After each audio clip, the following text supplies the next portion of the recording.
Andre, are you sure you want to do this? Yeah, dude, we have two brand new minivans. We have the Honda Odyssey and a brand new 2021 Toyota Sienna. And let's put them on the racetrack. Yeah, guys, we're at IMI Motorsports and there are motorcycles and race cars all over the place. Perfect place for a minivan. So we're gonna do a performance test by doing a drag race in 0 to 60. But also, we're gonna compare all the features and see which is the best minivan for your family.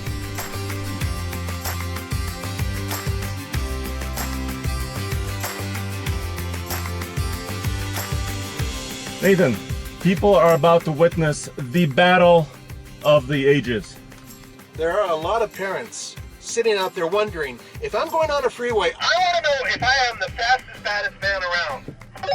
they're very different minivans, and in some ways we kind of have old tech, good old-fashioned V6 proper transmission versus new tech, a hybrid with all-wheel drive electric motor going to the rear wheels, and an eCVT. Very different vans.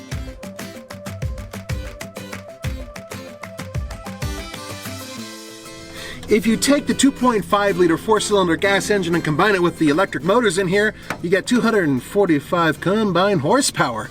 And it's hooked up to an E-electric CVT, continuously variable transmission, feeding not the front but all four wheels. Hey guys, Tommy here with the Fastlane Car, and I have a really cool opportunity for you because we have partnered with our friends over at Omaze for your chance to win a 1973 International Harvester Scout 2 and $20,000 in cash. Let me tell you about it. Donate $10 and you are entered for the chance to win this super cool Scout. It has been tastefully modified by Bulletproof Restorations, and it now has a fuel-injected V8 along with some of the coolest green paintwork you have ever seen. Even better, taxes and shipping costs are included, and that $20,000 is yours to spend on whatever you want, like Scout parts or International Harvester Scout parts. Just probably spend it on Scout parts. And even better, every donation supports the Monroe Carroll Jr. Children's Hospital and their pediatric cancer program. So not only could you win a super cool rig, $20,000 in cash, but your donation also supports a really good cause. Also included, a signed copy of Sunday Drive, the recent album from Monroe Carroll Jr. Children's Hospital at Vanderbilt supporter Brett Eldridge. Enter for your chance to win at omaze.com/fastlane, and you could be cruising down that road in that super cool Scout and $20,000 cash. Scout, not Jeep. It's like a rarer, cooler Jeep.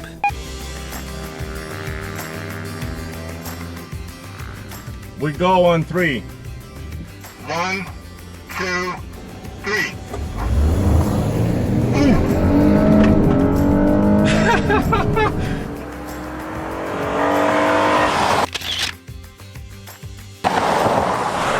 The Honda with its V6 and 280 horsepower is victorious in the first race. You may have gotten a slightly better jump than me, but you were starting to pull ahead too, so it's not much of a surprise. You have a lot more horsepower. All right, dude, but you have all-wheel drive and all that stuff. How about this? How about we switch vehicles? Switch lanes and just try it one more time. I'm down for that. Okay guys, this is an Earth Dreams 280 horsepower 3.5 liter V6, and it's hooked up to a 10-speed automatic transmission that feeds the front wheels. Now who would have thought that Earth Dreams would be the powerhouse of the group?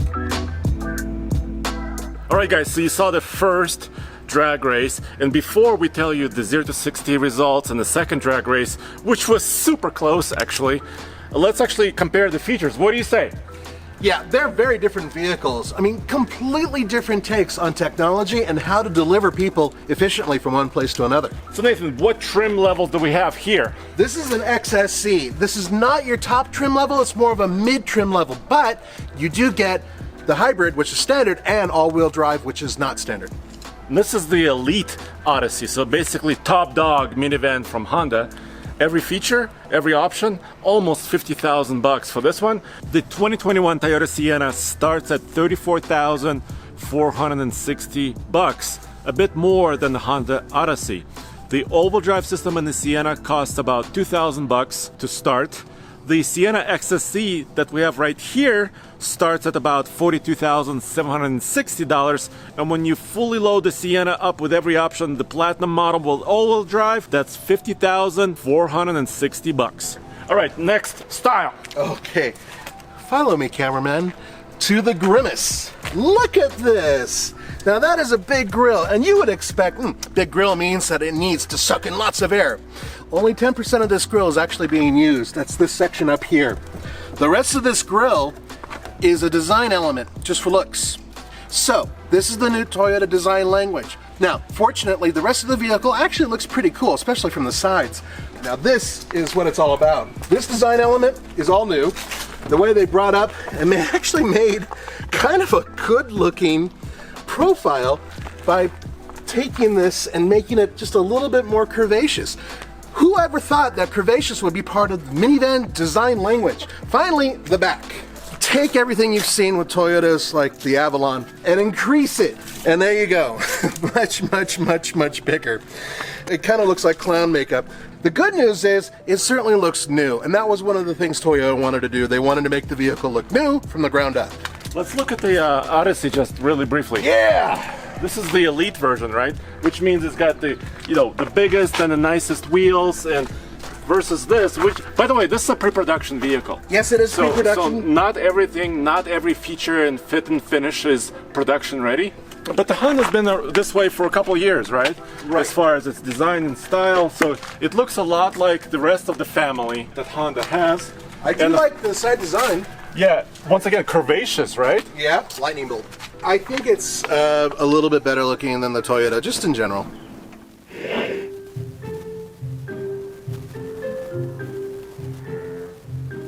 All right, I'm in the Sienna now. I'm gonna select the best driving mode, which is Sport. All right, so this is all fair. We swapped lanes, we swapped vehicles. Let's try it. We go on 3. 1, 2, 3. You got a better start, No, the Honda is still winning. but here comes the power.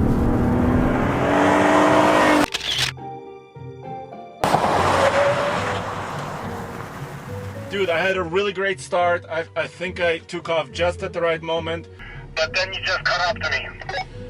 Yeah, you can really see the disparity in power, but the thing is that launching-wise, I think with the electric motors and all-wheel drive, it does help you get off the line a little bit quicker, but yeah. Once I got to about 40 miles per hour, I was absolutely flying past you. Oh, wait a minute. I wouldn't say flying past me, just creeping along. In minivan terms, it's flying. Let's check this out. Now, remember, this is all-wheel drive, which is an option, but they all come standard as a hybrid. This van gets 35 miles per gallon combined. I'm sorry, what? 35 miles per gallon combined. That is extraordinary. And that is exactly why all minivans should pretty much be either plug-in hybrids or hybrids to maintain that type of mileage. You can hold 7 or 8 people in one of these things to get that type of mileage. That's nuts. Honda Odyssey, 22 combined. So 22 versus 35? That's not even a competition anymore. Yeah, and I got all-wheel drive. Next, it's measuring time and feature time. Yeah, let's do it. The side door on the Odyssey, 48 inches right there. Now let's measure the door on the Sienna. 49 and a half. The doors themselves, size-wise, don't matter. It's the opening, I would imagine. That matters more. So new feature on the Sienna. Yes, please, show us. You can actually kick a foot. Look how easy that is. Yeah, just don't do it twice or else you're going to confuse the door. The same thing happens in the hatch. Yeah, so let's look at the entranceway. That's about 30 inches right there. Okay. Let's do the Honda really quick. Once again, power, opening doors, but no kick. That is correct. You cannot kick these yet. Also about 30. Okay, All right. so similar. But let's look at the second row Yeah. of seats. Let me do the Odyssey Now this first. is where there are some major differences because they both have tricks that one can do where the other one cannot. So go ahead and show them, Andre. So first of all, recline. Yeah, they Yes, I can recline, right? That's Yeah. nothing special. But look at the Honda. This is magic. I can slide to the side. I can annoy my parents this way. And it makes it a lot easier for people to get into the back instead of having it slide and push forward. Totally. The sliding feature side to side, I think is great. And once again, these are captain options, right? You can Right. also get a bench. And then you can get in the back. I'm just over 6'2", as I always say, as you know. And look, I have headroom, I have knee room, I have leg room. I'm a happy camper. I have 2 cup holders on the side. I've got my headphones, a power outlet, vent system for air conditioner, and I have a shade. What do you want? This is a perfect road trip vehicle. Now I want you to try the Toyota. Okay. Major differences, folks. By the way, look at these handles. Gigantic handles. Yeah, Honda doesn't quite have that. They have one small handle. So let me recline first, right? Yeah, recline. All right, there you Whoa, go. okay, it goes even further. Oh, yeah. Okay. Okay, so I can lay down. Now, how do we slide them? Oh. Whoa, So okay. all the way forward, or as far forward as you can go now. Uh-huh. Wow. Isn't that crazy? What? Now, part of the reason why it's able to do this is because you can get an optional with a higher level vehicle ottoman that will pop out, just like first class on an airline. I can ask Roman about that. I've never been. This is remarkably spacious. Obviously, it is not the same for a bench seat setup, but with captain's chairs, you can slide the hell out of this thing. Yeah, but you cannot go side to side, so No. either one. So I think They each- both have the benefits and they both have detractors, of course. Yeah, so let me try the third row really Yeah. fast. Get on back there. So once again, headroom.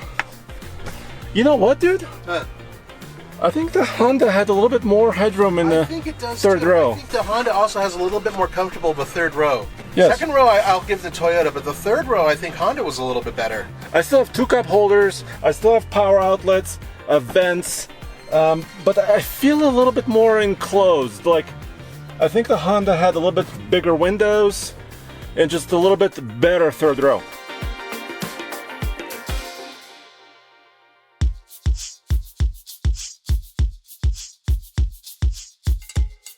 All right, here we go. Rev it up to almost 2,000 RPM and take off.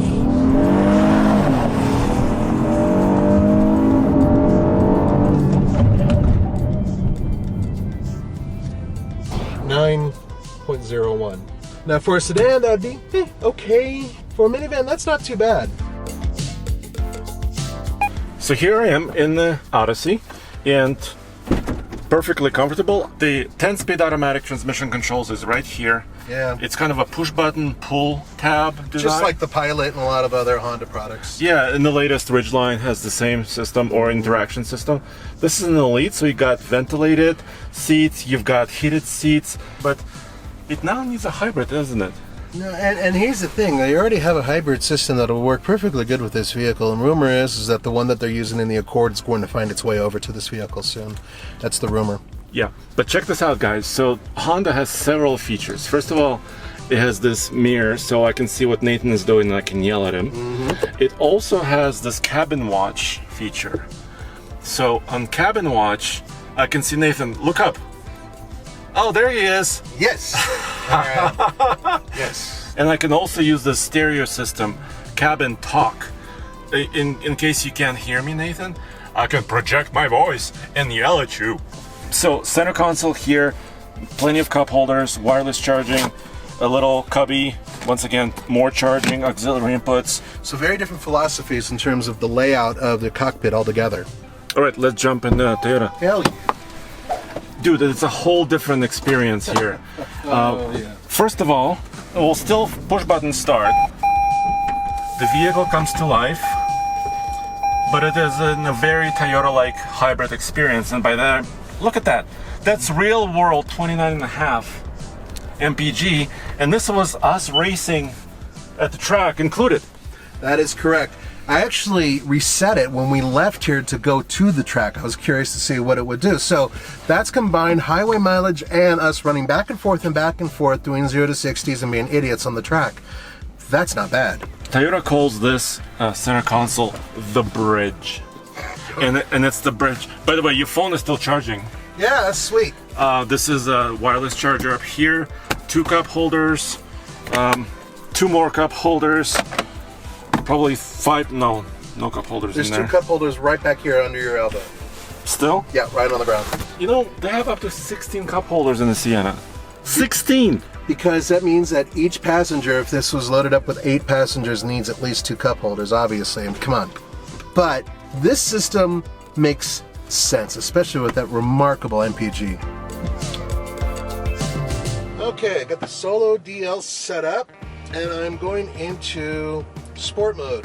So there's a toggle switch, put it in sport mode. No transmission, it's an eCVT. I don't exactly know what to expect.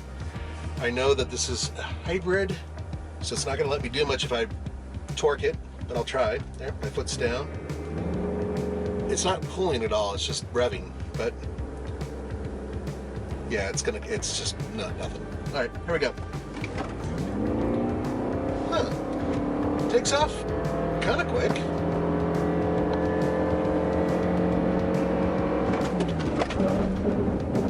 Brakes are really good. Oh, geez, Louise. Okay, 9.35 was my first run. Also keep in mind, we're at high elevation up here, so there's that. When you have a family, it's also important to carry cargo. Indeed it is. So I have my camera gear in here. So I got 2 backpacks. Once again, very cavernous space. As you can tell, some of my gear is flying around. So let me fold these seats and actually see how much space we have. So while he's doing that, I want to mention one thing. Remember, this does have an active rear end. In other words, the back wheels are powered by an electric motor. But because it's a small electric motor, it doesn't encumber any of the rear space. You don't have to worry about an axle getting in the way there. But also, there's batteries in this thing, and they are underneath the floorboard, right in front of Andre, right over here. All right, so the width, and you should be able to put a 4x8 sheet of plywood in here because they all say that. And indeed, 48 inches. You could if you wanted to. And then finally, look at this space. If you want to go overlanding, if you want to go sleep in your minivan, this is over 6 feet. So up to the door, it's about almost 73 inches. Let's quickly check on the Honda. Okay, so once again, this should be 4 feet because if it's not, something is really wrong. The Honda rear space is 4 feet wide. And a very similar feature for tumbling the seats. So I can actually try to fold them. Actually, they're folding towards the back. And you know what? It's a smidge easier to do this than in a Toyota. Okay, you have the seat all the way forward? All the way forward. So let's see from the base. Huh. This is the door closing here, 67. And it's as far up as it'll go on the tracks. So dude, so the Toyota has a little bit more length on the floor. Which, you know, that makes a little bit of sense, considering that this is a little bit more sporty feeling.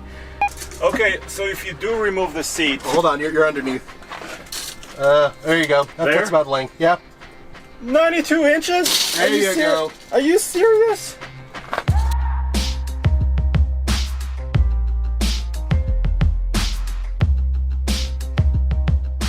So, Nathan, if you had loaded each of these vans with all the features and options for 50 grand, let's just assume that. Okay.